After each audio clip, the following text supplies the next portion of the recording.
Hi, my name's Dustin, or Dirty, depending on where you know me from. I been a DM for about 13 years, played for about 15, and I put together a list of 5 things that I think are important to being a better DM or a good DM, and I just wanted to share those. And depending on what people think, I might make more videos. I'm not exactly great at this. It's a little awkward to sit here and talk to myself, but I'm gonna do what I can.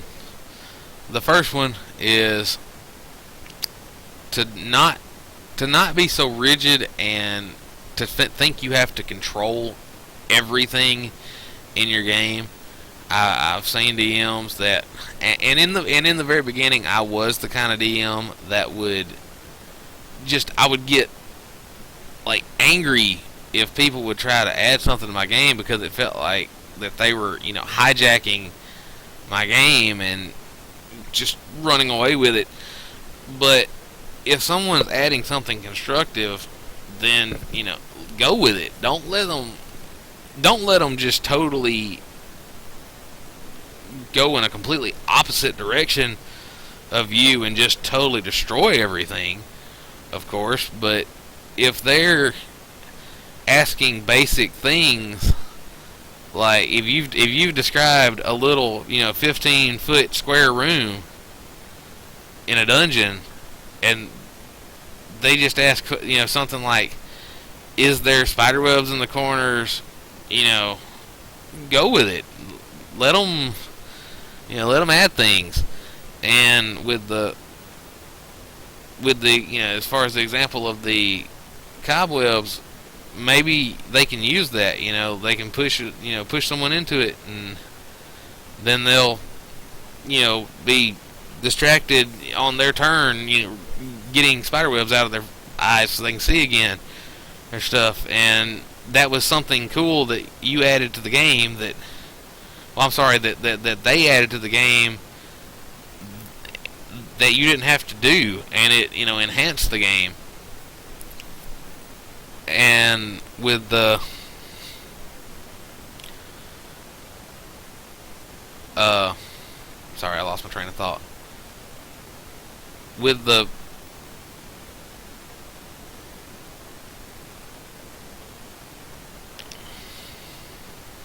okay, sorry about that. With NPCs and stuff, sometimes you'll have an NPC that is not important, but if the players take interest in it, let them have that.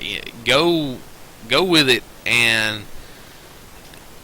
try to improvise their little side tangent with the NPC, and maybe something else will come of it.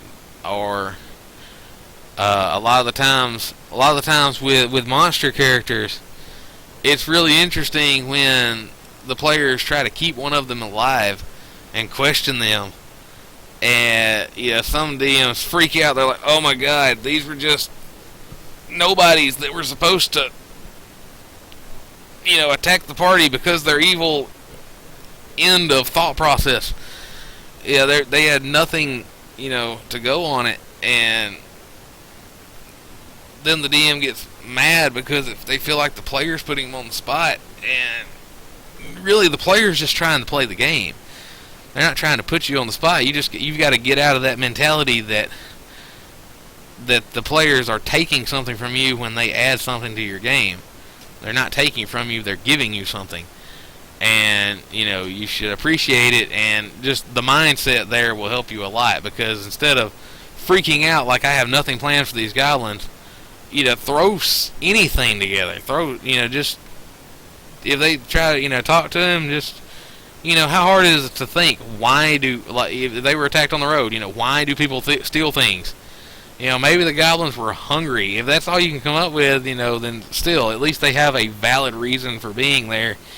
I'm not saying you have to plan the motivations and camp for every small nothing encounter, but be ready to do it, and don't hate your players for it if they make you think, because that's just how the game works sometimes. Okay, anyway, let's see here. Go to my. What was the second thing? Oh yeah. Don't try to murder your players. I have played under a few DMs that had apparently somewhere along the way they were taught that this is a game you're supposed to win, and it's the DM versus the player, and the object of the game is to kill you as fast as possible. And that's, obviously, if you care enough to look up videos about how to be a good DM, you probably aren't that kind of DM. But if you are, that's not how the game works. It's not supposed to be you trying to kill them. It's a storytelling experience. And anyway, don't intentionally kill use some common sense. If your people are level 1s, don't put some sort of like an ogre out there that can kill each of them with one hit. You got to think about what you're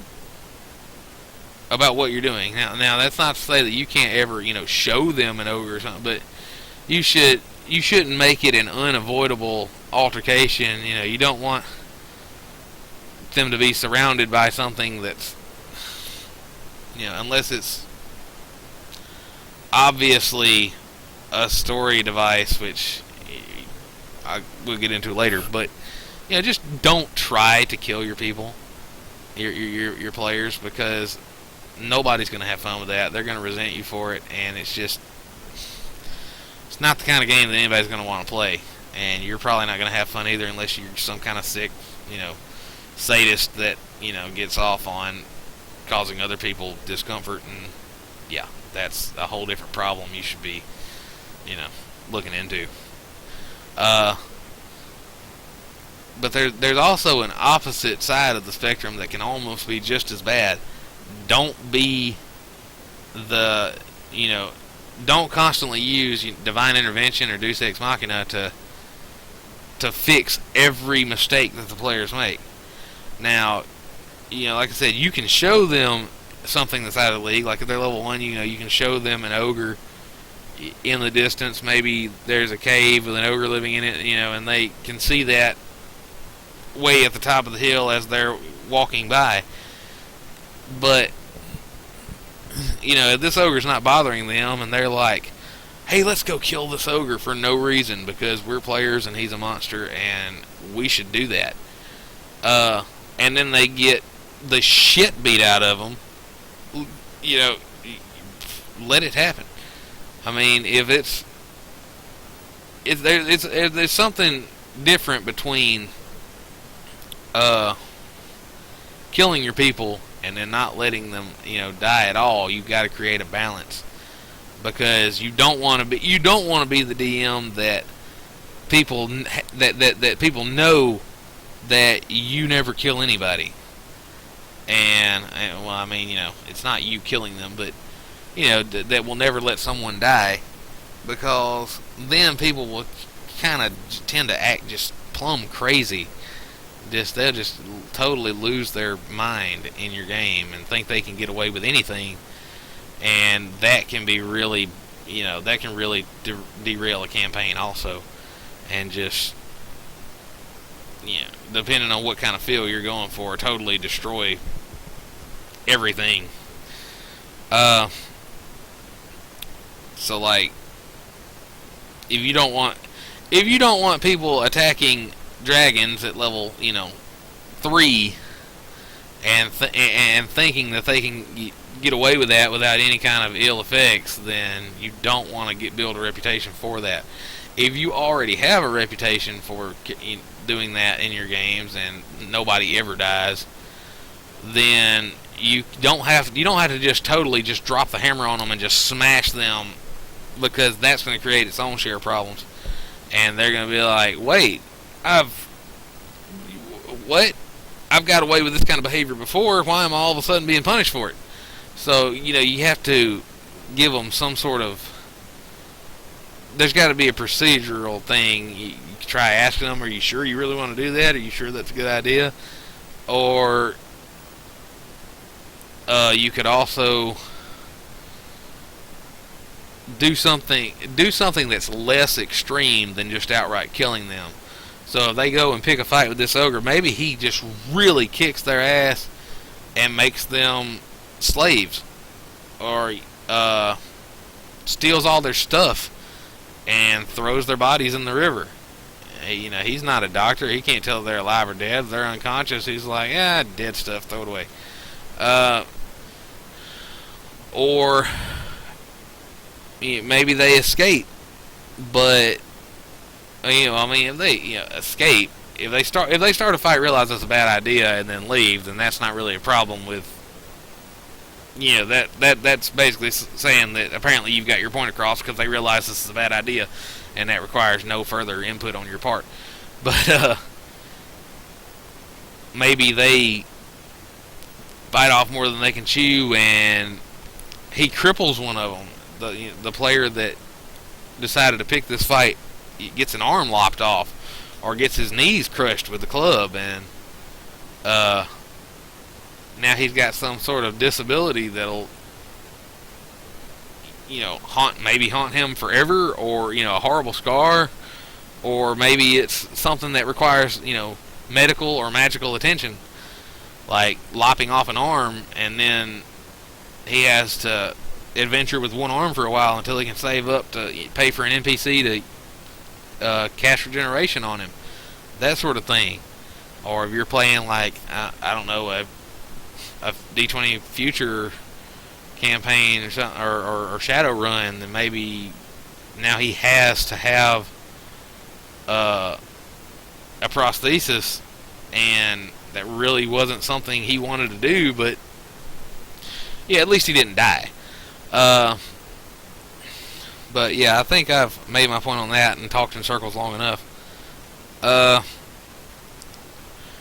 You should know your players, whether they want. Well, you should know your players in general. Just ask them what they like. But one of the big things is railroading versus sandboxing.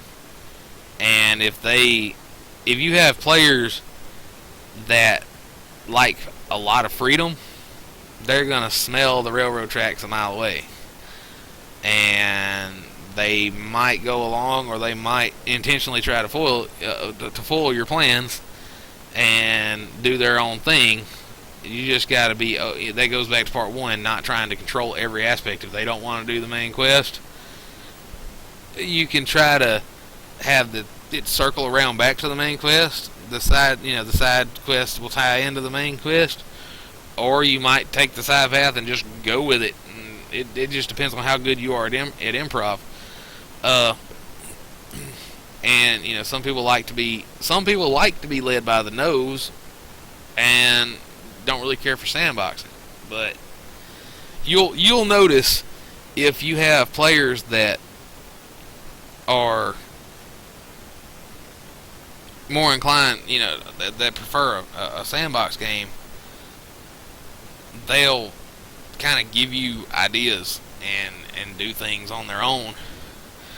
Whereas if you have somebody that prefers a clear line, a clear quest, that if you ask them, like, what do you want to do, they're gonna look at you like a deer in the headlights. They're gonna be like, what are we supposed to be doing? And they're just gonna totally panic.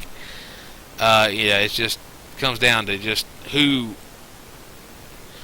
you're playing with and what they like, and you kind of want to mix a little bit of each together, because I don't think anybody is a purely railroad, and I don't think anybody is a purely sandbox character.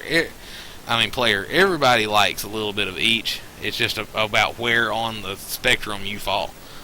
I think that was number 3. Pretty sure it was. 4 is the DM's golden boy. You don't want, when you're DMing a game, you don't want to have the NPC that's better than all the players, that's like the center of attention, the main driving force, that kind of thing. It's just not a good idea. The players are going to resent you for it. Everybody's going to hate this guy. It's not going to work out. People are going to start, even players that like railroading are going to start jumping ship on you. Like if they sense that they have to be with this guy type thing, they're just gonna like intentionally start screwing with you. Like, well, okay, you're going to the temple. All right, well, I'm gonna go to the tavern. I'll see you later. And then the DM, if you're not, if you're totally tied to this NPC, then you're just gonna be like, what the fuck? And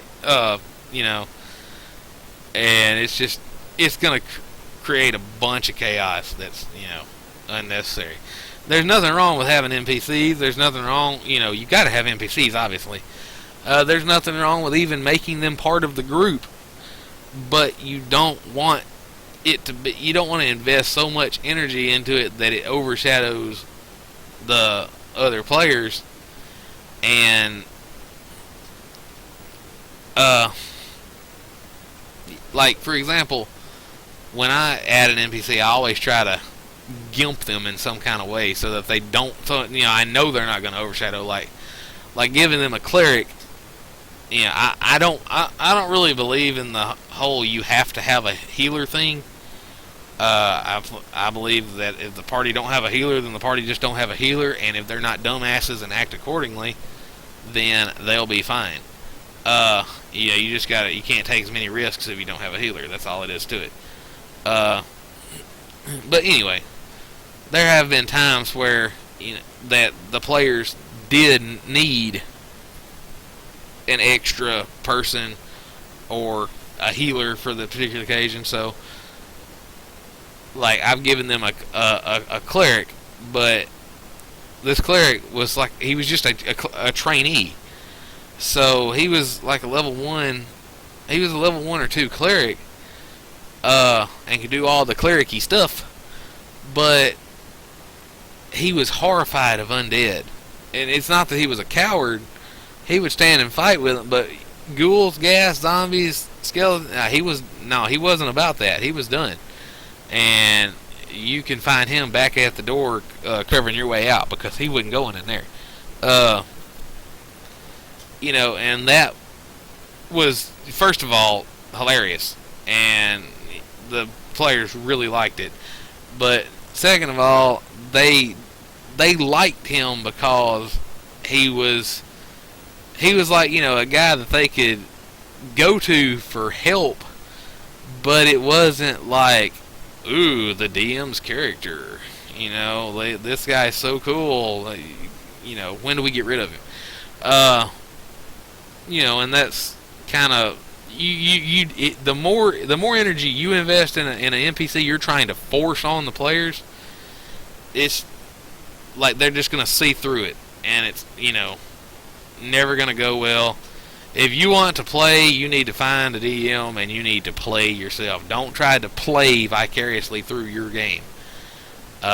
It's just going to cause problems, and it's going to suck.